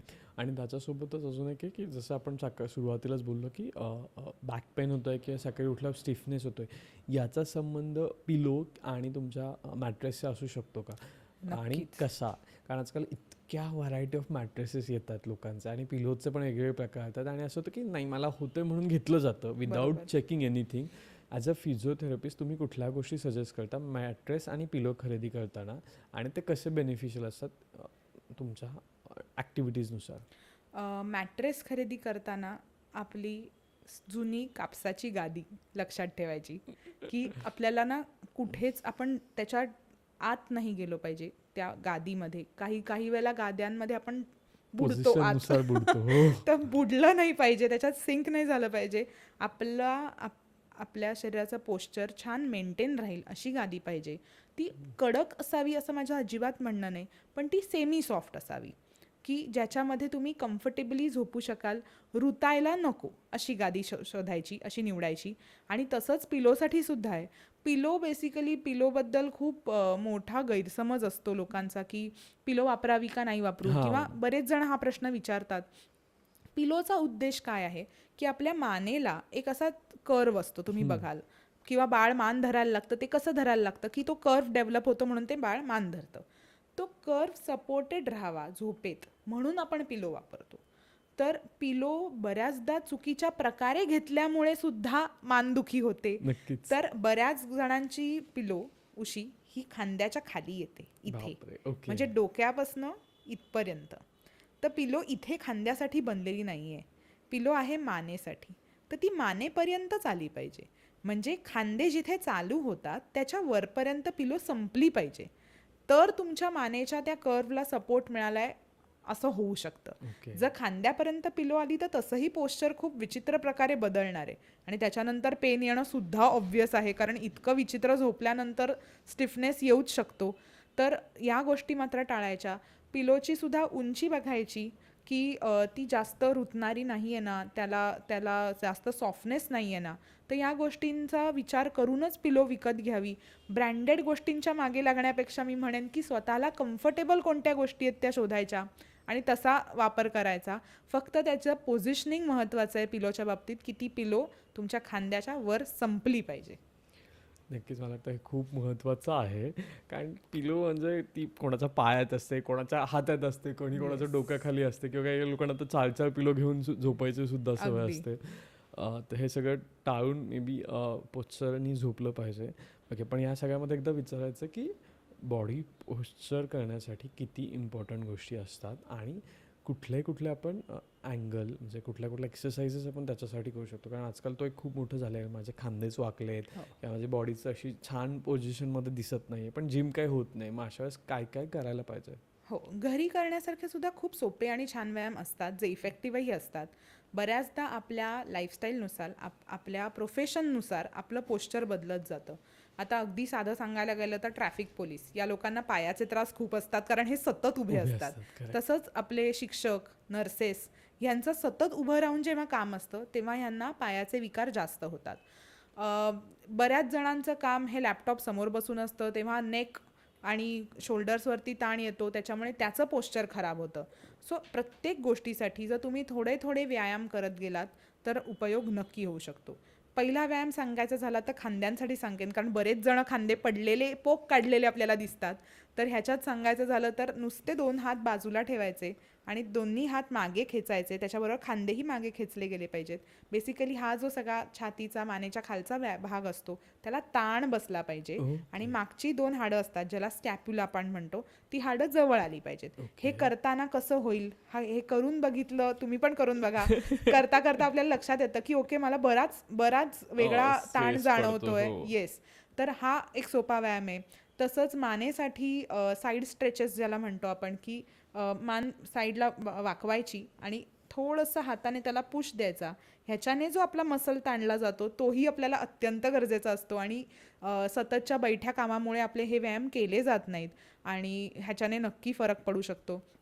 तसंच अगदी आपण सोपं सगळ्यांना माहीत असलेला व्यायाम म्हणजे खांदे गोल फिरवणं, 10 वेळा सरळ 10 वेळा उलटे. ह्याने पण खूप फरक पडतो, त्याच्यामुळे हेही जरूर करावं. तसंच दोन्ही हात मागे घेऊन जर आत बाहेर पूर्ण बाहेर स्ट्रेच करायचं बघितलं तर त्याने फरक पडू शकतं. असे हे सोपे एक्सरसाइज जर इन्कॉर्पोरेट केले आपल्या डेली रुटीनमध्ये तर ह्याचा नक्की पोश्चरवरती चांगला परिणाम दिसतो आणि पोश्चर जितकं चांगलं तितकं आपलं फिजिक चांगलं, तुमची दिसायची एक म्हणजे एक वेगळी तुम्ही छाप पाडून जाता तुमचं जर पोश्चर चांगलं असेल तर.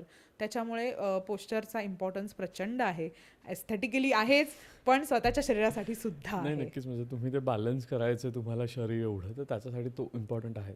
पण आता जसं मला ह्याच्यात तुम्ही 2 गोष्टी बोललात त्या जाणून घ्यायच्या.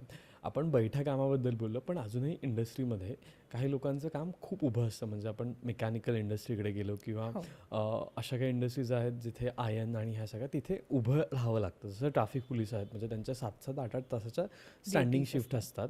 एक तर ते झालं आणि दुसरं एक आहे, तुम्ही बोललात ज्यावेळेस बॅक पेन, त्यावेळेस मी असं बघितलं की बऱ्याच लहान मुलांना ना आता वाकून बसायची सवय आणि त्यांचा एक कुबड निघल्यासारखं की एक हाड पाठीचं असं बॅक येतं आणि खूप वेळा सांगून पण ताट बस ते बसत नाही. तर अशा 2 वेगळ्या गोष्टींसाठी कसे एक्सरसाइज आहेत, कारण मुलं लहान आहेत, ही लोकं खूप मोठी आहेत आणि उभं राहायचं. येस, सो आधी उभं राहायच्याबद्दल बोलूया आपण. नक्कीच. तर बऱ्याच जणांना ज्यांना उभं राहायचे जॉब्स असतात त्यामध्ये व्हेरिकोज वेन्स सारखे प्रकार आढळतात.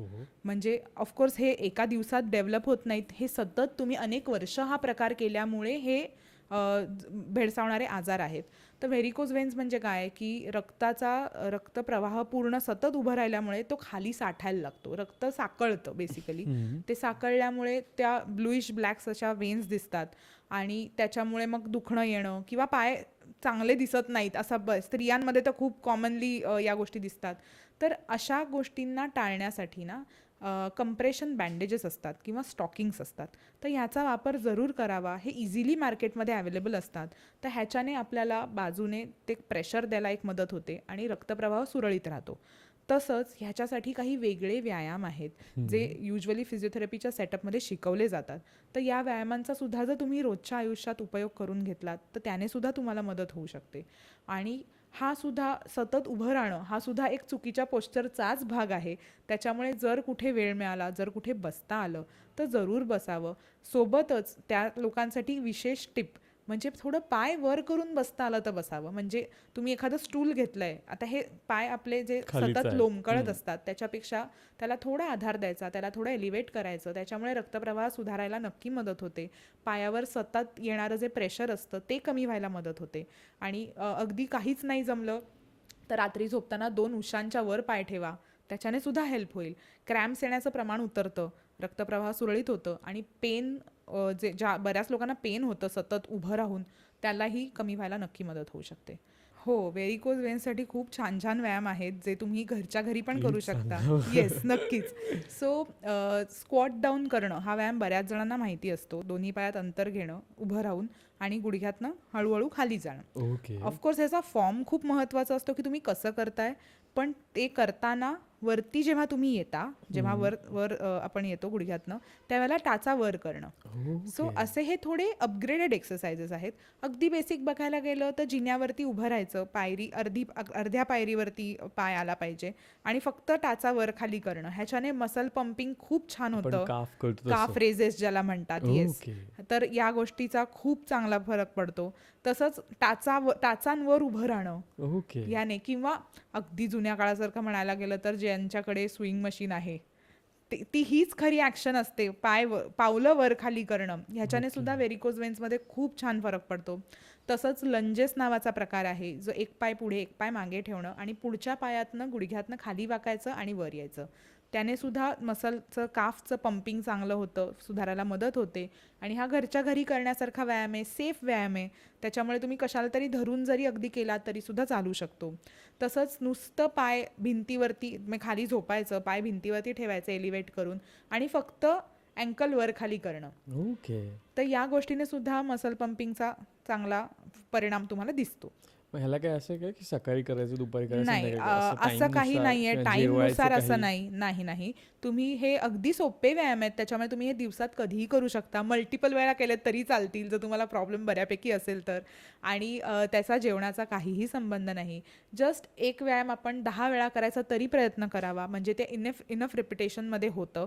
आणि असं दिवसातनं तुम्हाला 2दा करता आलं तर उत्तम, आणि त्याहून जास्त करता आलं तर वेल अँड गुड. फक्त मसलला थकवायचं पण नाहीये आणि इनफ व्यायाम सुद्धा झाला अति पाहिजे. पण नाही करायचं. हां, डेफिनेटली.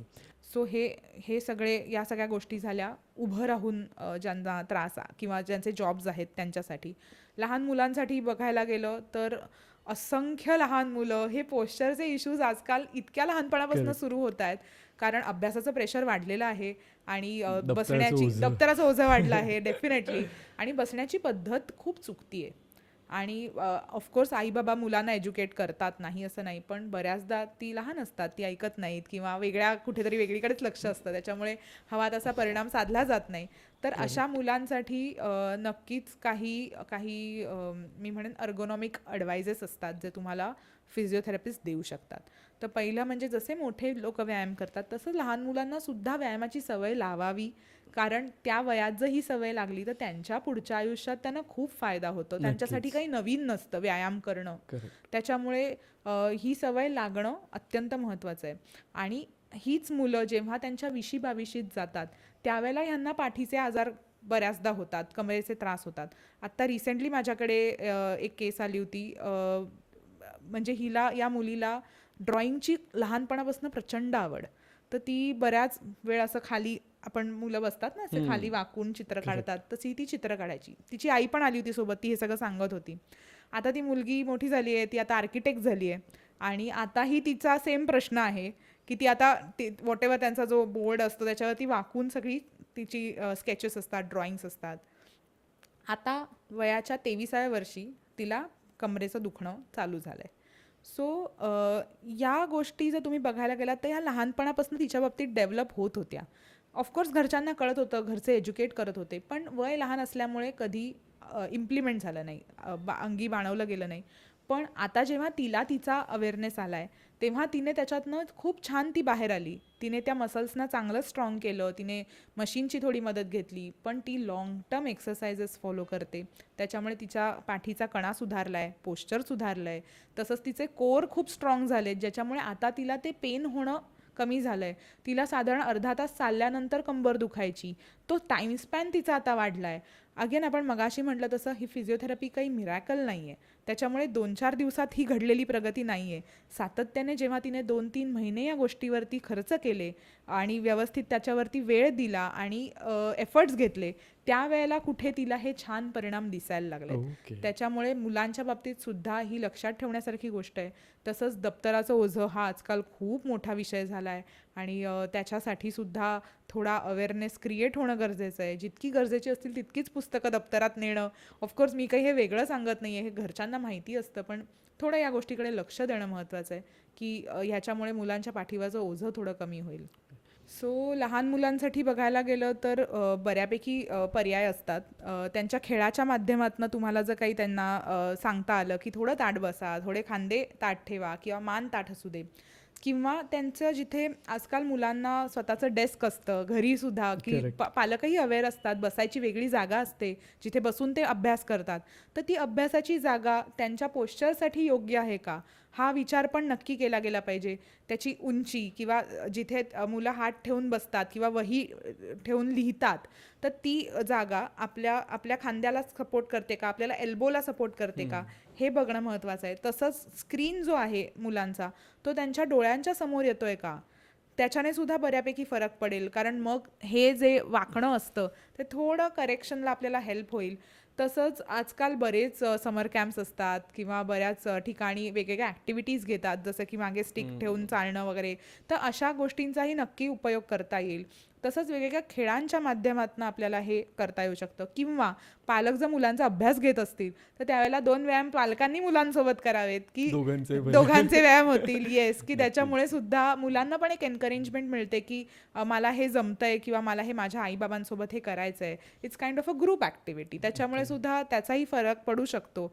आणि ओव्हरऑल व्यायामाची सवय लावणं आणि ती बिल्ड करत जाणं हेही तितकंच महत्त्वाचं आहे, सो दॅट त्यांना मोठं झाल्यानंतर त्रास होऊ नये आणि लहान वयातही त्रास होऊ नये. नक्कीच. डेफिनेटली. आणि मला वाटतं ह्याच्यात मे बी शाळांनी पण थोडंसं ॲड ऑन केलं, की मे बी सकाळी 15 मिनटं सुरू झाल्या नक्कीच. वर्गात आल्याला काही बेसिक एक्सरसाइजेस केल्या, की त्यांच्या कन्सर्न फिजिओला विचारून की ह्या एक्सरसाइजेस आम्ही शाळेत घेऊ का मुलांच्या बसवायचं, तर बरोबर. मला वाटतं थोडंसं अजून हेल्प होईल. नक्कीच, कारण शाळेत नक्कीच. सांगितलं लोक पटकन ऐकतात ऐकतात, मुलंही ऐकतात आणि मुलांना थोडं असंही असतं, की मला माझ्याकडनं हे शाळेत करून घेतलेलं आहे. सो ते सुद्धा एक्सायटेड असतात ती गोष्ट घरी दाखवण्यासाठी. सो शाळांची मदत नक्की होऊ शकते. तसंच दप्तर आपण ओझ्याबद्दल जे म्हणालो त्याच्यात सुद्धा शाळांची मदत नक्की होऊ शकते, की नक्कीच, थोडंसं नक्कीच. ओझं कमी झालं तर ताण तेवढा कमी होणार आहे. ओके. ओके, आपण आता हे सगळं बोललो, डिफरंट फिजिओचे फॉर्म बघितले, वेगवेगळ्या कंडिशन्समध्ये पण बघितले, पण मला वाटतं एक मेजर कंडिशन पण आहे जिथे ना ही खूप मोठा केस होते. म्हणजे आत्ता रिसेंटली एक केस झाली होती माझ्या ऑफिसमध्ये. माझा फ्रेंड आहे, तो बॅडमिंटन खेळत होता आणि त्याला बोललो की तुझं लिगामेंट फ्रॅक्चर आहे. तर पहिलं तर फ्रॅक्चर ऐकलं सगळ्यांनाच असं अरे फ्रॅक्चर असं होतं, पण त्यालाही झालं.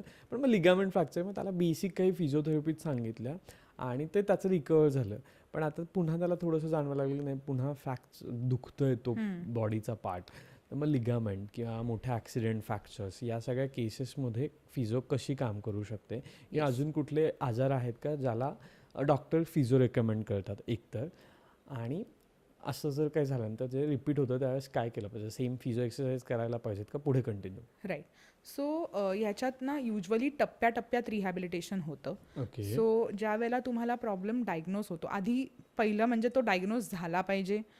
कधी कधी आत्ता रिसेंटली क्लिनिकला अशी केस आली होती ज्याच्यामध्ये नुसतं नी पेन होतंय म्हणून 2 महिने काहीच त्याच्यात इन्व्हेस्टिगेट केलं नाही गेलं, आणि मग नंतर मेनिस्कस टेअर निघाला किंवा अशा तुमच्या केसमध्ये जसं लिगामेंट टेअर सांगितलं, येस, अशा गोष्टी नक्की होऊ शकतात. त्याच्यामुळे पहिलं महत्त्वाचं आहे की डायग्नोसिस. ओके. त्याच्यामुळे आपल्याला रूट कॉज कळते. त्याच्यानंतर कोणतीही ॲक्शन घेणं खूप सोपं असतं. जर टेअर खूप जास्त असेल लिगामेंटचा किंवा मेनिस्कसचा, तर काही वेळेला सर्जरीला जायला लागतं. पण बऱ्याच वेळेला आपल्याला ना ही सर्जरी टाळता येऊ शकते. ओके. तर त्याच्यासाठी मात्र फिजिओचे व्यायाम नक्की हेल्प करू शकतात. तर ह्याच्यात तुम्हाला मशीनची मदत नक्की होते पेन कमी करण्यासाठी, आणि सोबतीने जेव्हा तुम्ही व्यायाम करता तेव्हा ते रिहॅबिलिटेशन टप्प्याने होतं. त्या टप्प्यात पहिल्या ह्याच्यात अगदी सोपे व्यायाम, जसे आपण बेडचे व्यायाम म्हणतो, जे झोपून झोपून करायचे असतात, ज्याने फारसा मसलला त्रास होणार नाही, असे व्यायाम केले जातात. हळूहळू जसजसं लिगामेंट हील होते असं दिसायला लागतं, तसतसं व्यायामाची इंटेन्सिटी थोडी वाढवली जाते. ओके. मग हळूहळू बसून थोडे व्यायाम दाखवले जातात. मग सगळ्यात शेवटी वेट बेअरिंग एक्सरसाइजेस दाखवले जातात, जे की उभे राहून करायचे व्यायाम, जे तुमच्या डेली रुटीनमध्ये कामाला येतात. तसंच आजकाल तुम्ही बघितलं असेल मार्केटमध्ये थेराबँडसारखे प्रकार खूप निघालेत. इलॅस्टिक बँड्स असतात, त्याला वेगवेगळे रेझिस्टन्स असतात. अशा गोष्टींचा वापरसुद्धा आपण छान प्रकारे या रिहॅबमध्ये करता येऊ शकतो. त्याच्याने मसलची ताकद वाढवू शकतो, आणि जितके आजूबाजूचे मसल्स आणि ही स्ट्रक्चर्स स्ट्रॉंग, तितका जॉईंटला सपोर्ट छान. त्याच्यामुळे तुमचा गुडघा असेल, तुमचं किंवा अजून कुठे झालेली इंजुरी असेल, ती रिकवर व्हायला खूप चांगली मदत होऊ शकते. सगळ्याचा हेतू परत तोच की कन्सिस्टन्सी महत्त्वाची, कारण या गोष्टींना रिकवर व्हायला थोडा वेळ लागतो. बऱ्याचदा 2 ते 3 महिन्याचा वेळ सुद्धा लागतो. तर या ह्याच्यात आम्ही असं सांगतो की सुरुवातीला तुम्ही रोज या. इव्हेंच्युअली जसजसे तुम्ही रिकवर होताय, 50% पेन कमी झालंय म्हणा किंवा 60% आता मी बरा आहे, तर मात्र आम्ही मग आठवड्यातनं 3दा या, हळूहळू आठवड्यातून 2दा या, असं करत करत त्यांची फिजिओथेरपीची फ्रिक्वेन्सी कमी करतो. पण अपेक्षित हे असतं की त्यांनी घरी व्यायाम करावेत. म्हणजे अंडरलाईन आहे ते. येस, अंडरलाईन्ड आहे, कारण म्हणजे मग ते रिलॅप्स होणार नाही. आणि तुम्ही पूर्ण बरे झाल्यानंतर सुद्धा तुमचं हे व्यायामाचं रुटीन चालू ठेवणं महत्त्वाचं आहे. कारण जसं तुम्ही तुमच्या मित्राच्या केसमध्ये म्हणालात की आता त्याला वाटतंय की ते परत थोडं थोडं दुखणं जाणवतंय, तर कधी कधी परत आपल्या प्रेशर आलं पायावरती, ताण आला, किंवा मसल जर इनफ हायड्रेटेड नसतील किंवा त्याच्यामध्ये स्टिफनेस झाला असेल, तर अशा गोष्टींमुळे हे परत पेन येऊ शकतं. म्हणूनच एक्सरसाइज रुटीन चालू ठेवणं महत्त्वाचं आहे. तुम्ही जे व्यायाम आत्ता फिजिओमध्ये शिकलायत ते तुम्ही कंटिन्यू करणं महत्त्वाचं आहे आणि ॲक्टिव्हिटीज चालू ठेवणं खूप महत्त्वाचं आहे. ओके. आणि आता फिजिओ म्हटलं ना, म्हणजे माझ्या घरात तरी असं होतं की काहीतरी दुखतं ना, मग असं सांगितलं तर अरे आपल्याकडे पिशवी ना, शेक घे शेक, हां. असं होतं आमच्या घरात. येस. तर मग असं काही असतं का की शेक घेतल्याने गोष्टी बदलतात का? आईस आणि फायर शेकमध्ये काय असे फरक आहेत का? तर ते कसे चेंज करायचे आणि ते कसे ओळखायचे की आपल्यासाठी कुठले योग्य आहेत? येस. खूप महत्त्वाचा प्रश्न आहे. बऱ्याच जणांना ह्याच्याबद्दल कन्फ्युजन असतं. सो गरमचा शेक तेव्हा घ्यायचा जेव्हा शरीरामध्ये स्टिफनेस असतो. ओके. सकाळी आपण म्हणतो की माझं मॉर्निंग स्टिफनेस आहे, शरीर आखडलंय, उठून ताट जरी झालं तरी पण दुखतं. ओके. सो अशा वेळेला जेव्हा मसलला चांगला रक्तप्रवाह होण्याची गरज असते त्यावेळेला आपण गरमचा शेक घेतो. त्याच्याने ब्लड सर्क्युलेशन वाढतं, टेम्परेचर वाढतं आणि त्याच्याने मसलला आपण इनफ फ्लेक्झिबिलिटी देऊ शकतो आणि Okay. मुवमेंट चांगली व्हायला मदत होते. हम्म. गारचा शेक तेव्हा घ्यायचा ज्या वेळेला आपल्याला इंजुरी झालेली असते. आता माझा अँकल ट्विस्ट झालाय, मुरगळलाय पाय म्हणतो आपण, तर त्यावेळेला गारचा शेक नक्की उपयोगी येतो, ज्याला आपण बर्फाचा शेक म्हणतो, आईस पॅक म्हणतो. बरोबर. तर ह्याच्याने त्या त्या ठिकाणी जे इन्फ्लमेशन आलेलं असतं, आता इंजुरी झाली आहे म्हणजे सूज आली आहे, ती बऱ्याचदा बाहेरनं दिसते आणि काही वेळेला दिसतही नाही. ती Correct. आतल्या मायक्रो टिश्यूजना, सॉफ्ट टिश्यूजना आलेली सूज असते. तर अशा वेळेला जेव्हा सूज असायची शक्यता असते तेव्हा ऑलवेज गारचा शेक घ्यायचा. त्याच्याने सूज कमी व्हायला मदत होते. रक्ताभिसरण जे अचानक वाढलेलं असतं त्या ठिकाणी ते कमी व्हायला मदत होते आणि ओव्हरऑल त्याचं दुखणंही कमी होतं. Okay. त्याच्यामुळे गार आणि गरम हा शेक कधी घ्यायचा हे समजणं खूप महत्त्वाचं आहे, कारण त्याच्याने बऱ्याचदा आता चुकीच्या प्रकारे शेक घेतल्यामुळे सुद्धा काही वेळेला कंडिशन वर्स होते की मला सूज आली आणि मी वरनं अजून गरम गरम गरम गरम शेकतीये, तर इट इज नाही गोइंग होणार. To harm. Correct. तर तसं झालं नाही पाहिजे. इंजुरीच्या वेळेला कायम गार आणि स्टिफनेस आणि जेव्हा नॉर्मल बॅक एक होतं आहे किंवा आखडले पण आलं आहे त्यावेळेला ऑलवेज गरम. ओके. आता गरममध्ये ना लोक मी बघितलंय, तवा गरम करून त्याचा शेक घेतला जातो किंवा वीट गरम करून त्याचाही शेक घेतला जातो. मग हे ॲक्च्युली सेफ आहेत का गोष्टी, किंवा याला ऑप्शन्स काय असू शकतात, किंवा हे कसं घेतलं पाहिजे? जर असं कोणी घेत असेल, नाही आहे माझ्याकडे बाबा पैसे खर्च करायची कॅपॅसिटी, मग असं काही घ्यायचं असेल तर कसं, त्याचे काही प्रिकॉशन्स असावेत का? गरम पाणी सगळ्यांकडे असतं, हो. त्याच्यामुळे आंघोळ करताना गरम पाण्याचा शेक घेतला तरी पण मदत होऊच पण शकते. आंघोळ करताना कशा मग? म्हणजे आता कमरेला आता सपोज आपल्याला दुखतंय, तर जेव्हा तुम्ही आंघोळ करता तेव्हा पाठीवरनं थोडं गरम पाणी सोडणं, म्हणजे ज्या वेळेला आपल्याकडे काहीच पर्याय नाही आहेत त्यावेळेला हे पर्याय नक्की कामाला येऊ शकतात. पण ज्यावेळेला तुमच्याकडे ऑप्शन्स आहेत त्यावेळेला हल्ली खूप कमी दरात बाजारात पिशव्या उपलब्ध असतात. आयदर तुमचं इलेक्ट्रिक हॉट पॅक असतो जे तुम्ही प्लग करता आणि तुम्ही लगेच शेक घेऊ शकता, ते गरम होतं. तसंच आपल्याकडे वॉटर बॅग मिळते Yes, जी leather ज्याच्यामध्ये वाली. लेदर, येस, जुनीवाली, ज्याच्यामध्ये गरम पाणी भरून शेकता येतं. तर या गोष्टी जास्त सेफ आहेत असं मी म्हणेन. भाजण्याची शक्यता कमी असते किंवा तुम्हाला हवी तशी हीट, तर तुम्हाला एवढं गरम पाणी नको आहे तर ते पाणी कमी गरम करा आणि त्याच्यात भरा. सो अशा गोष्टी करू शकता. एखाद वेळा तुम्ही केलेलं असेल आणि तुम्हाला तरी जास्त गरम लागत असेल तर मध्ये एखादा टॉवेलचा लेअर ठेवू शकता की ज्याच्यामुळे ती कमी हीट पोचेल आपल्या शरीरापर्यंत. Correct. सो असं थोडं मॉडरेट आपल्याला मॉडिफाय करता येऊ शकतं या गोष्टींमुळे.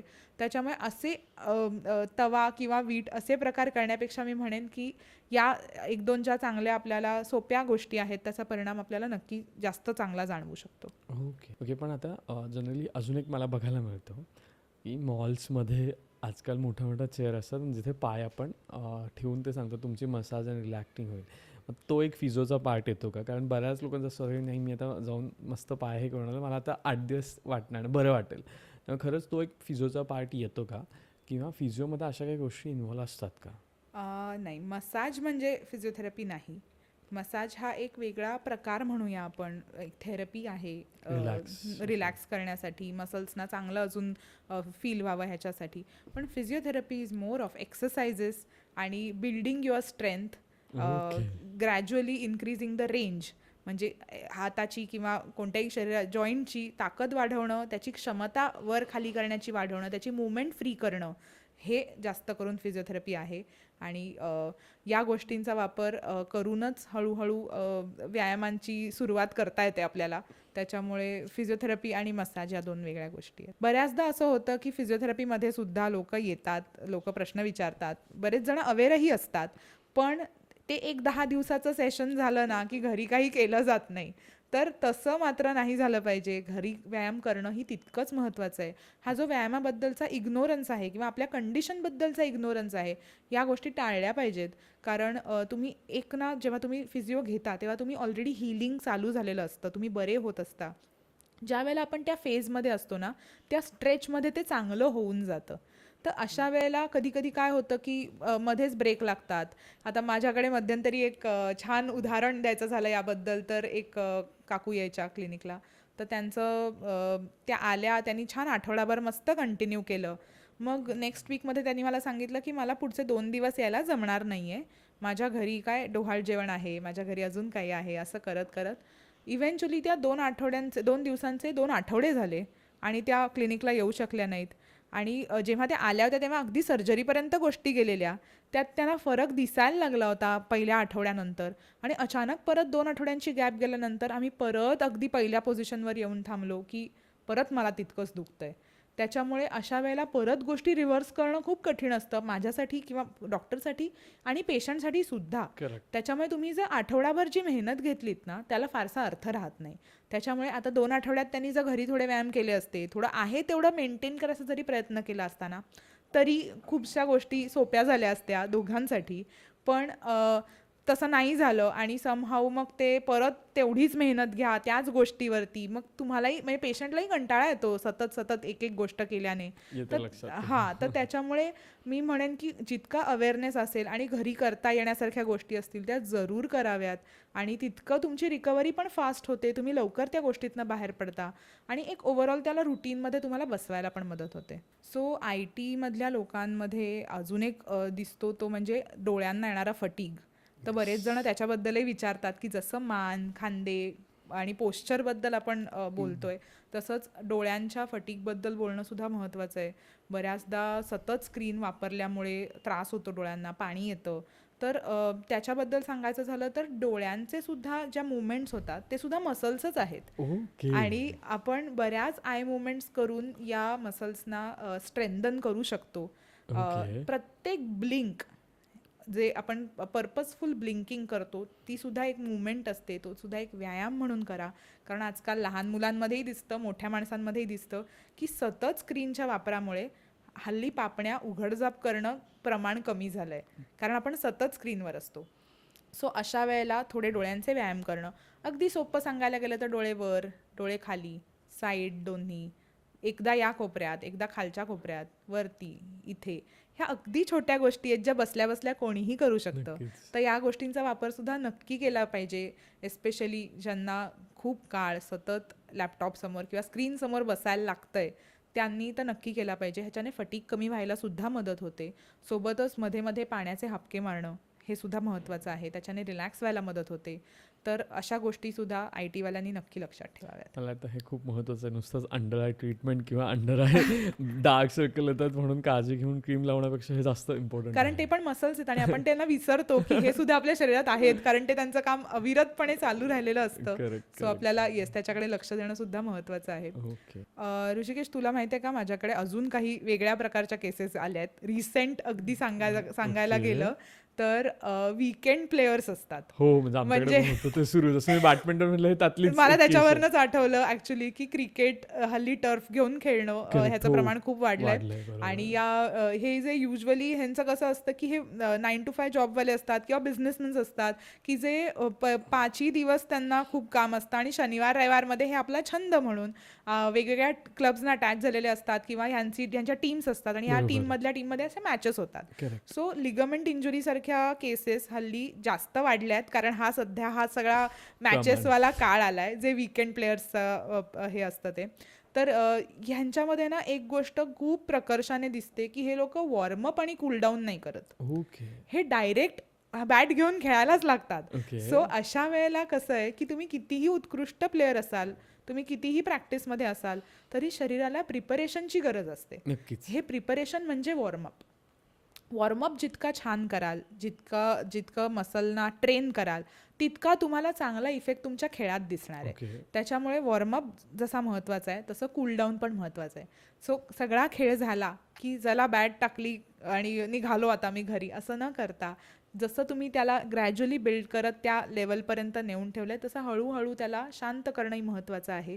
त्याच्यासाठी जेंटल स्ट्रेचेस, अगदी सोपं सांगायला गेलं तर हात सरळ ठेवून त्याला हाताला थोडासा ताण देणं, फोरआर्मसाठी खूप चांगला स्ट्रेच आहे. तसंच मानेचे आपण मगाशी बघितले, किंवा तसे काही पायाचे वेगळे व्यायाम असतात. ला जर तुम्ही विचारलं तर फिजिओथेरपिस्ट तुम्हाला नक्की याच्यात छान गाईड करू शकतील. हॅमस्ट्रिंगचे कूलडाऊन एक्सरसाइजेस असतात, कारण हॅमस्ट्रिंगचा स्ट्रेन पण खूप कॉमन असतो प्लेयर्समध्ये. सो अशा सगळ्या व्यायामांनी स्वतःला कूलडाऊन करणंही तितकंच महत्त्वाचं आहे. त्याच्यामुळे जरूर खेळा, पण वॉर्मअप आणि कूलडाऊन मात्र विसरू नका. मला वाटतं हे जिमवाल्यांसाठी पण इम्पॉर्टंट आहे की वॉर्मअप सुरुवातीला थोडंसं करा आणि जाता जाता थोडंसं कूलडाऊन करून जा. नाही तर फक्त मला एक्सरसाइज करायचं, बॉडी बनवायचं, अगदी, त्याच्यात अगदी. अडून न राहता. बरोबर. डॉक्टर देविकाम, खरंच तुमचं खूप खूप धन्यवाद. म्हणजे तुम्ही इथे आलात आम्हाला आणि फिजिओबद्दलचे बऱ्याचशा गोष्टी एक्सप्लेन केल्यात किंवा बऱ्याचसे बेसिक ऑफ व्यायाम प्रकार एक्सप्लेन केलेत आणि मला वाटतं ते तुम्हाला सगळ्यांना उपयोगी राहतील. तर नक्की हे एक्सरसाइजेस जे घरी करण्यासारखे मॅमनी सांगितले ते ट्राय करून बघा आणि तुम्हाला कसा फरक वाटतो ते आम्हाला कमेंटमध्ये सांगायला विसरू नका. त्याचबरोबर तुम्हाला हा एपिसोड कसा वाटला, त्याचबरोबर फिजिओथेरपीचे अजून कुठले डाऊट्स आहेत का तेही कमेंटमध्ये सांगायला विसरू नका. नक्कीच आपण मॅमसोबत कनेक्ट करून एखादा अजून एपिसोड्स करूयात किंवा अजून वेगवेगळ्या पद्धतीने या गोष्टी कशा करता येऊ शकतात हे जाणून घेऊयात. तोपर्यंत धन्यवाद. जाता जाता इथे कुठेतरी आहे सबस्क्राईबचं बटन, या साईडला असतं, ते सबस्क्राईब करायला विसरू नका. त्याचबरोबर हा एपिसोड अनेक मित्रमैत्रिणींबरोबर शेअर करायला विसरू नका. धन्यवाद.